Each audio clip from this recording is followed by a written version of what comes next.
नमस्कार दोस्तों, मैं हूं लोकेंद्र और क्राइम तक में आपका बहुत बहुत स्वागत है। और आज मेरे साथ कैमरे पर हैं आसिम। और आज की जो वारदात है वो करीबन 19 साल पुरानी है। और पूरी जो शुरुआत होती है वो 2 और 3 मार्च 2001 की रात से इस पूरी वारदात की शुरुआत होती है, जब पुरानी दिल्ली रेलवे स्टेशन के जो ड्यूटी ऑफिसर होता है, जिसका नाम जोगिंदर सिंह होता है, उसको एक कॉल मिलती है रात के लगभग 1 बजे। और कॉल करने वाला जो होता है वो रेलवे का एक कर्मचारी होता है। और वो फ़ोन करके बताता है कि एक जो ट्रेन जो दिल्ली, देहरादून, शामली, सहारनपुर के बीच में चलती है, उसमें 3 जो है वो बोरे पड़े हुए हैं और बोरों में से काफ़ी जो बदबू है वो आ रही है। इस इत्तला पर जो पुरानी दिल्ली रेलवे स्टेशन की जो टीम होती है, पुलिस की टीम, वो मौके पे पहुंचती है। और वहाँ पे जब बोरे खोल के देखती है तो उन्हें उन बोरों में से 7 टुकड़े मिलते हैं इंसानी जिस्म के। और लगभग देख के लगता है कि शायद सारे टुकड़े एक ही बॉडी के हैं। तो पुलिस की टीम जो भी सरकारी कार्रवाई होती है, जो ऑफिशियल वर्क होता है, उसको करने के बाद इन बोरों को पोस्टमार्टम हाउस के लिए भेज देती है। और जो थाने के एसएचओ हैं उनको भी इत्तला दे देती है। सुबह जो थाने के एसएचओ हैं वो पहुंचते हैं यहाँ पे, जो मॉर्चरी है सदर बाज़ार के अंदर एक मॉर्चरी है दिल्ली में, वहाँ पे पहुँचते हैं। और वहाँ पे ये जो लाश के जो टुकड़े थे उनको वो जुड़वा के देखते हैं। जब लाश के टुकड़ों को जुड़वाया जाता है तो 2-3 चीज़ें जो थी वो बड़ी उन्हें अनयूजुअल लगी थी। एक तो ये कि लाश की जो चेहरे पे जो नाक थी वो गायब थी, यानी उसको काटा गया था। और नीचे टॉर्सो में जो प्राइवेट पार्ट होता है उसको भी काटा गया था। तो दूसरी बात यह है कि जो लाश के टुकड़े थे उस पर काफ़ी मिट्टी मिट्टी क्या कहें, जो बालू होती है या जो भी कंस्ट्रक्शन में काम आती हैं उस तरीके के जो चीज़ें होती हैं, चाहे सीमेंट हो या बदरपुर हो या फिर बालू हो, उस तरीके की मिट्टी लगी हुई थी लाश के टुकड़ों पे। तो पुलिस को ऐसा लग रहा था कि हो ना हो, या तो जो हत्यारा है जिसने हत्या की है उसका कोई वास्ता कंस्ट्रक्शन बिजनेस से हो सकता है, या फिर जो मरने वाला है उसको कंस्ट्रक्शन साइट पर ले जाके मारा गया हो। इस तरह का अंदाज़ा पुलिस ने लगाया। लेकिन जब लाश की जो नाक थी वो गायब थी, प्राइवेट पार्ट गायब थे, तो ये जो मामला पुलिस को लग रहा था वो सीधा सीधा इलिसिट रिलेशनशिप का लग रहा था और हेट क्राइम का लग रहा था। ज़्यादातर इस तरीके के जब मामले होते हैं इलिसिट रिलेशनशिप के, तो उसमें इसी तरीके से बॉडी के साथ जो भी आरोपी होता है, जो भी कातिल होता है, वो इस तरीके का व्यवहार करता है। तो ये पुलिस को समझ में आ रहा था कि कहीं ना कहीं इस पूरा कत्ल के पीछे कोई ना कोई अनैतिक संबंधों का मामला है। और इसी एंगल से पुलिस ने जांच भी शुरू करी। लेकिन सबसे पहले पुलिस को इस लाश की पहचान करनी थी, तो पुलिस ने लाश के जो टुकड़े थे उनको इकट्ठा करवाई दिया था, फ़ोटोग्राफ ली उसकी। और फोटोग्राफ की कई कॉपियाँ लेने के बाद ये जो ट्रेन थी जो जिन जिन इलाकों से गुज़रती थी, आमतौर पे ये जो ट्रेन थी ये पुरानी दिल्ली, सहारनपुर, शामला, कांदली और 1-2 शहर थे, वहाँ से के रास्ते गुजरती थी। तो इन शहरों में पुलिस ने कई सारे जो पोस्टर्स थे लाश के वो चिपकवाए और वेट करने लग गई। और करीबन 7 दिन का वक्त बीत गया, लेकिन 7 दिन तक पुलिस को पूरी इस मामले में कोई भी कामयाबी नहीं मिली। 7 दिन बाद पुलिस ने पोस्टमार्टम के लिए डॉक्टर को बुलाया और उसका पोस्टमार्टम करवाया। काफ़ी सीनियर एक डॉक्टर थे, उन्होंने इस लाश का पोस्टमार्टम किया। और उन्होंने बताया कि लाश को जिस तरीके से काटा गया है वो एफर्टलेस काटा गया है, यानी बहुत प्रोफेशनल तरीके से काटा गया। और डॉक्टर ने, पोस्टमार्टम करने वाले डॉक्टर ने यह भी बताया कि जिसने भी काटा है वो बड़ा अच्छा जानकार है, या तो वो पेशे से कसाई है या फिर डॉक्टर है। तो ये पुलिस के पास एक सूचना थी। लेकिन सवाल यही था कि ये लाश किसकी है और पुलिस को इस लाश की पहचान करनी थी। अब तमाम जो ट्रेन वाले रास्ते के थाने थे या पुरानी दिल्ली रेलवे स्टेशन का यार्ड था जहाँ से लाश मिली थी, उसके आसपास लगने वाले जितने मोहल्ले थे, उसके आसपास लगने वाले जितने इलाके थे, वहाँ पे भी पुलिस ने पता किया। इसके अलावा सहारनपुर, देहरादून, शामली, कांधला, तमाम जो थाने थे इन जिलों के, उनसे भी पता किया कि कोई मिसिंग कंप्लेंट तो दर्ज नहीं हुई। पुलिस ने काफ़ी प्रयास किया, 3 से 4 दिन का वक्त लग गया। 2 से 3 4 जो टीमें थीं वो अलग अलग एंगल पे काम कर रही थी। उस वक्त मोबाइल तो होता नहीं था, तो शायद अगर मोबाइल होता तो जांच में आसानी होती कि मोबाइल मिलता तो, या फिर कुछ भी होता तो मोबाइल से जांच थोड़ी आसान रहती है। लेकिन उस वक्त मोबाइल का चलन नहीं था, थे लेकिन बहुत कम थे। तो पुलिस ने अब पहचान करने की पूरी भरसक कोशिश करी और काफ़ी एफर्ट करने के बाद पुलिस को कामयाबी मिली। और कांधा एक पुलिस स्टेशन है, पहले सहारनपुर के अंडर में आता था, जिला जो था वो सहारनपुर पड़ता था, लेकिन अब ये शामली ज़िले के अंदर आता है।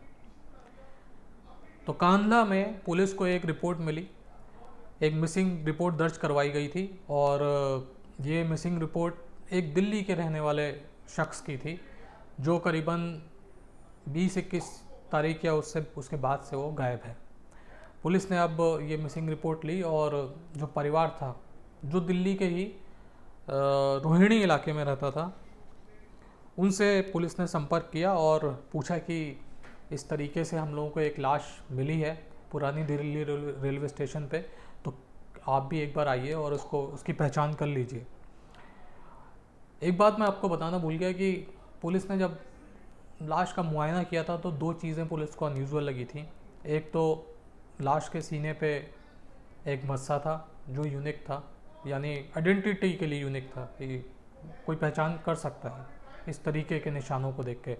दूसरी बात थी कि जो एक उंगली थी, पाँव की उंगली, कंदी उंगली जो बोलते हैं, सबसे शायद इंडेक्स फिंगर ही बोलेंगे उसको, वो अनयूजुअली बड़ी थी। नॉर्मली ये होता है कि अंगूठे से ऐसे इस तरीके से कम होती जाती है, लेकिन सबसे जो नीचे वाली उंगली थी वो थोड़ी बड़ी थी, जो नॉर्मली इंसानों में होता नहीं है, जो नॉर्मली लोगों के बीच नहीं होता। लेकिन कभी कई सारे लोग ऐसे भी होते हैं जो अनएक्सेप्शनल टाइप के बॉडी उनके पार्ट्स होते हैं, तो ये एक पहचान और थी। तो पहले पुलिस ने जब बुलाया, जब उनको मालूम चला कि ये जो एक बेटा है घनी राम नाम का जो शख्स है जो गायब है, उसी ने रिपोर्ट लिखाई थी, तो इससे संपर्क किया गया और परिवार को बुलाया गया। परिवार में जो बेटा था वो पहुंचा, बेटे की माँ वो पहुंची और बेटे का चाचा या ताऊ वो भी पहुंचे और उन्होंने लाश को देखा। लाश क्योंकि करीबन 15 दिन पुरानी हो चुकी थी, हालांकि जो मॉर्चरी होता है उसमें लाश को प्रिजर्व करने के तमाम जो तरीके होते हैं वो रहते हैं, लेकिन जब लाश इतनी ज़्यादा पुरानी हो जाए तो प्रिजर्व करने के जो तरीके होते हैं वो भी फेल होते चले जाते हैं। तो यहाँ पे भी यही हुआ कि लाश बुरी तरह से सड़ चुकी थी और घर वालों ने जब लाश को देखा तो उन्होंने पहचानने से मना कर दिया और उन्होंने बोला कि हमारे जो भी शख्स गायब हुआ है वो नहीं है। तो पुलिस ने फिर बताया कि हमारे पास 2 चीज़ और हैं जिनसे शायद आप इनकी पहचान कर सकें। तो उनसे पूछा गया कि अब बताइए क्या हैं 2 चीज़ें। तो उन्होंने बताया कि एक तो सीने पर एक मस्सा था इस लाश के, और एक इनकी जो उंगली थी, पाँव की उंगली, वो बड़ी थी, कंदी उंगली जो थी बड़ी थी, वो अनयूजुअली बड़ी थी। तो इस पर घर वालों ने पहचान कर ली और उन्होंने बताया कि ये जो मिसिंग पर्सन जो था, जो घर का इनका मुखिया था, उसका नाम घनी राम है और ये घनी राम बेसिकली रेलवे के शेड बनाने का काम करता है।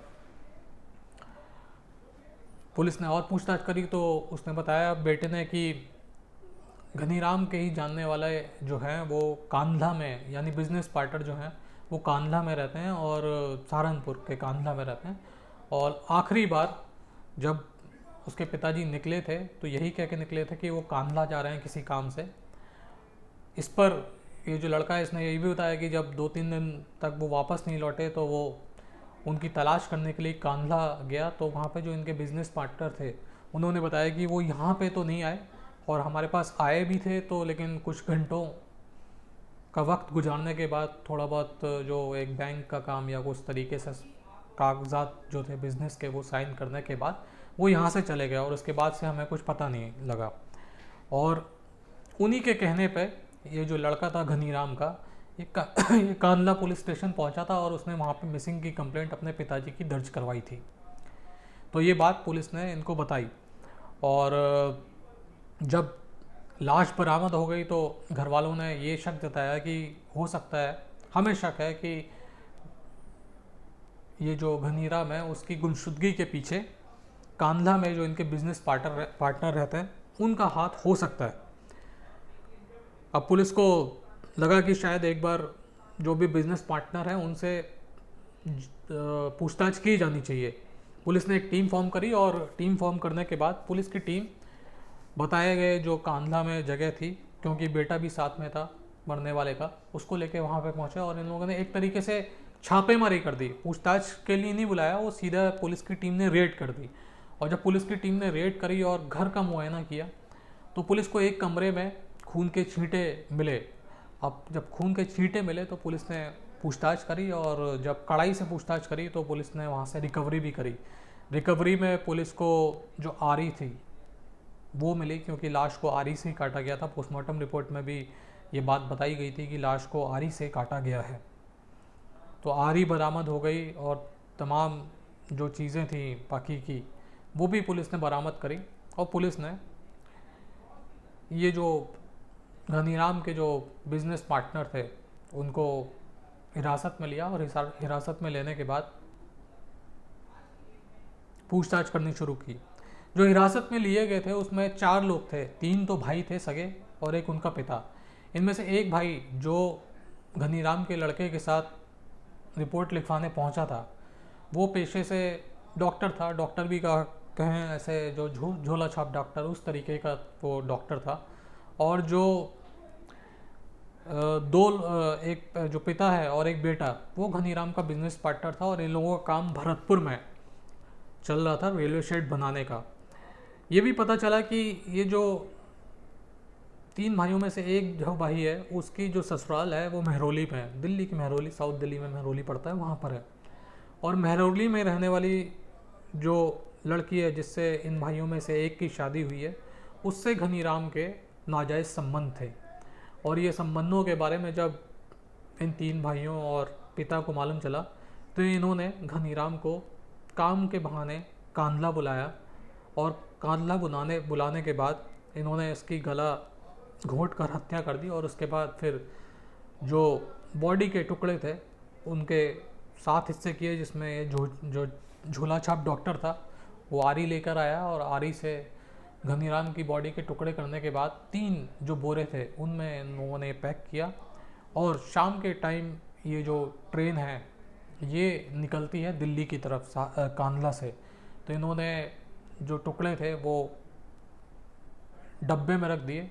जब भी लेट नाइट की ट्रेन होती है तो आप भी जानते होंगे कि काफ़ी कम लोग उसमें सवारी करते हैं। और वेस्टर्न यूपी का आप जानते ही होंगे, अगर जो वेस्टर्न यूपी से वाकिफ़ रखते हैं उनको मालूम है कि वेस्टर्न यूपी में क्राइम बहुत ज़्यादा है। तो लोग शाम के टाइम या लेट नाइट जो है वहाँ से ट्रैवल करना पसंद नहीं करते, अवॉइड ही करते हैं। तो यहाँ पर भी ये था कि जब इन्होंने 3 जो बोरे जब ट्रेन के अंदर चढ़ाए थे तो वो ट्रेन लगभग खाली थी और किसी को मालूम नहीं चला और ये बोरे कांधला से दिल्ली पहुँच गए। और जब ये शेड में ले जाई गई ट्रेन साफ़ सफाई के लिए तब जाके बोरों की रिकवरी हुई और तब पता चला कि इस तरीके से एक लाश मिली है जो 60 टुकड़ों में जुदा है। तो 60 टुकड़ों में जुदा एक लाश की जो मिस्ट्री थी वो केवल पाँव की एक जो उंगली थी उससे और जो चेस्ट पे एक मस्सा था उससे ये पूरी मिस्ट्री सुलझी, क्योंकि परिवार था उसने भी लाश को पहचानने से मना कर दिया था। लेकिन 2 ऐसी पहचान थी जिसने पूरी लाश की पहचान मुमकिन करी और इसके साथ ही ये जो पूरा केस था एक ब्लाइंड मर्डर केस था, इसको सुलझा दिया।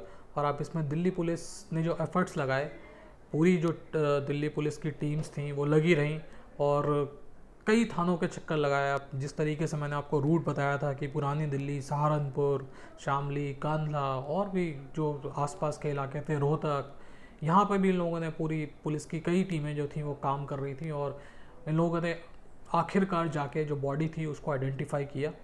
और एक बार जब बॉडी आइडेंटिफाई हुई तो इस मामले को सुलझाने में पुलिस को ज़्यादा टाइम नहीं लगा। इस मामले में जो 2 सगे भाई हैं उसमें कोर्ट ने उन्हें फांसी की सज़ा सुनाई है। तबकि जो पिता और एक भाई था उसको शायद उम्र कैद की सज़ा है। तो ये 30 हज़ारी में मामला चल रहा था। और दिल्ली पुलिस के एक इन्वेस्टिगेशन की अगर बात करें तो ये एक one of the finest investigation भी माना जाता है पूरी अभी तक के जितने भी केसेस हुए हैं। और इसको एज अ एग्ज़ाम्पल भी पेश किया जाता है दिल्ली पुलिस के जो नए रंगरूट आते हैं उनको बताने के लिए कि इस तरीके से एक जो ब्लाइंड मर्डर केस था वो दिल्ली पुलिस ने सॉल्व किया बहुत ही सीमित संसाधनों में। तो फिलहाल आज के लिए इतना ही, फिर आपसे मुलाकात होगी, तब तक के लिए अपना ख्याल रखिए। जय हिंद, जय भारत।